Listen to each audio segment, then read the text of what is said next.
दिल्ली में क्या हो रहा, आपने देखा अभी युवा पीढ़ी पूरी सड़कों पे आगे देश भर के अंदर बीजेपी का ग्राफ नीचे आ रहा है, मोदी जी के नीचे आ रहा है। इस समय की बात है, समय वो आएगा इनको कोई पूछेगा ही नहीं देश के अंदर, इनके खुद के क्षेत्र में कोई नहीं पूछेगा।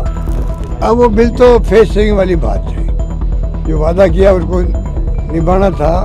पेपर लीक में अगर मैनेजमेंट ढंग से नहीं होगा तो पेपर लीक बाद में भी होंगे। इधर बदनाम तो राजस्थान कर दिया, इनको पूछो तुम्हारे खुद के राज्यों में क्या स्थिति है। सब जगह पेपर आउट होते हैं, क्यों हो रहे हैं? 150 पेपर आउट हो गए देश के अंदर जो बता रहे हैं, उसमें फ़ायदा बीजेपी को मिलता है। तो कम से कम बीजेपी जैसी पार्टी जो फासिस्टी पार्टी लोकतंत्र ख़त्म कर रही है देश के अंदर। दिल्ली में क्या हो रहा, आपने देखा अभी युवा पीढ़ी पूरी सड़कों पे आगे देश भर के अंदर। राहुल गांधी जी ने जिस प्रकार से आह्वान किया है, उनका लड़ाई संघर्ष करें छात्रों के लिए, युवाओं के लिए, तो बीजेपी अब उनका अभी ढलान में है।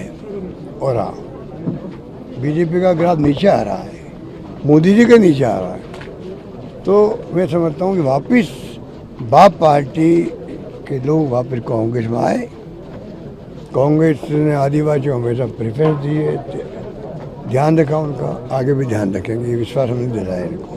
तो राहुल गांधी को संसद में नहीं बोलने दिया गया और अब तो अमित शाह के इस्तीफे की भी मांग हो रही है इस बार। देखिए वो तो इनका रवैया है।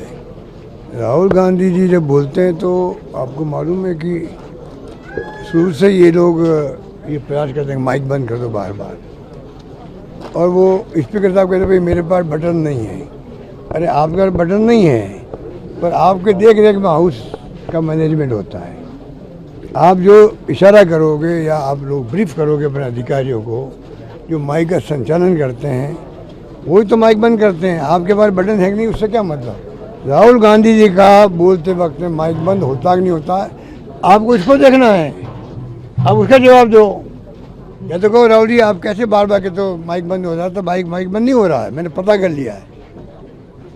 वो आप नहीं कहते हो मेरे हाथ में नहीं है, क्या मतलब आपके हाथ में टेबल पे नहीं होगा, मुझे पता नहीं है कि नहीं। वो जैसा कहता है टेबल पे मेरे माइक का बटन नहीं है, तो बंद तो होता ही बार बार माइक बोलने दिया नहीं जाता उनको। और कल भी ऐसा ही हुआ है। सर बीजेपी का एमपी है निशिकांत दुबे, उन्होंने कहा है कि जो पंडित नेहरू अयाज थे और उसने कहा था ऐसे लोगों के बारे में मैं कोई कमेंट नहीं करना चाहता। वो तो ऐसे लोग बहुत ही निम्न स्तर के कमेंट्स करते हैं ना, पूरा देश जानता है। इस समय की बात है, समय वो आएगा इनको कोई पूछेगा ही नहीं देश के अंदर, इनके खुद के क्षेत्र में कोई नहीं पूछेगा, ऐसी इनकी स्थिति है। ये जो विधेयक पारित हुआ है, एंटी पेपर बिल जो पारित हुआ है, उसको लेकर क्या कुछ कहेंगे? अब वो बिल तो फेस सेविंग वाली बात है, जो वादा किया उसको निभाना था। उसमें कोई मैं समझता हूँ जिस ढंग से सलाह करके विपक्षी पार्टियों की फिर बिल लाते हो तो और ज़्यादा अच्छे ढंग से ला सकते थे। किसी ने ठीक कहा भाई सज़ा आपने बढ़ा दी है, हमने ये आजीवन कारावास कर रखा है, 10 करोड़ रुपये हम नहीं कर रखे जुर्माना, प्रॉपर्टी सीज करने हम नहीं कर रखा है, सब कुछ कर रखा हमने। पर ये बात में दम है कि सज़ा मिलना और उसकी बात करना एक बात है, और पेपर लीक में अगर मैनेजमेंट ढंग से नहीं होगा तो पेपर लीक बाद में भी होंगे। सज़ा की तो आप जानते हो कि चोरी होती है तो कानून तो बने हुए हैं चोरों के लिए भी, फिर भी चोरी होती है। तो ये बहुत गंभीर विषय था, तो पूरे देश को राज्यों को फ़ायदा मिलता, क्योंकि इतनी गैंग बन चुकी है हर राज्य में। इधर बदनाम तो राजस्थान कर दिया, इनको पूछो तुम्हारे खुद के राज्यों में क्या स्थिति है, गुजरात में क्या है, यूपी में क्या है, बिहार में क्या है, सरकार इनकी है, आर्मी में क्या है, यूडीसी में क्या है, सब जगह पेपर आउट होते हैं, क्यों हो रहे हैं? 150 पेपर आउट हो गए देश के अंदर जो बता रहे हैं। तो आप बताइए अभी 3-4 पेपर आउट हो गए यूपी के अंदर। तो इनको चुनाव जीतना था, तो इसलिए इन्होंने ये बातें कर दी, तो कोई दम नहीं था। हमने तो बाकायदा वापस प्रक्रिया पूरी करी, नौकरी लगा दी बच्चों की। अब नौकरी अटकी पड़ी इनकी, लग नहीं रही है।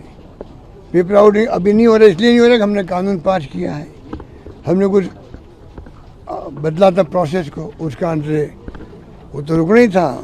तो ये क्या श्रेय ले रहे उसका, इनको पूछो आपने क्या किया। आपका OMR सीट जो है उसका जो पकड़े गए आपने उनको ही जमानत हो गई, उनकी परवाह नहीं करी आपने, उसका कोई जवाब दे नहीं रहे लोग। तो ये तो जो सरकार चल रही राजस्थान में, अब उसके बारे में मुझसे क्यों टिप्पणी करवा रहे हो? हर घर में, हर गांव में चर्चा सरकार की है, और वो नेगेटिव है पॉजिटिव है, इसका पता मुख्यमंत्री को आग्रह करूंगा कि अगर वो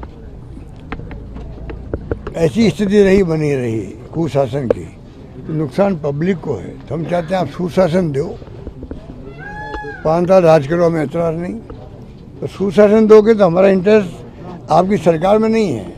अगली बार तो हमें आना निश्चिंत है, सरकार कांग्रेस की बनेगी, हम जानते हैं, पर कम से कम 5 साल तो काम तो जनता के, उसमें हमारी रुचि, इसलिए हम कहते हैं आप सुशासन दो, हम आपके साथ हैं। देश दुनिया की ताज़ा खबरें और वीडियोस के लिए अभी डाउनलोड करें पत्रिका ऐप।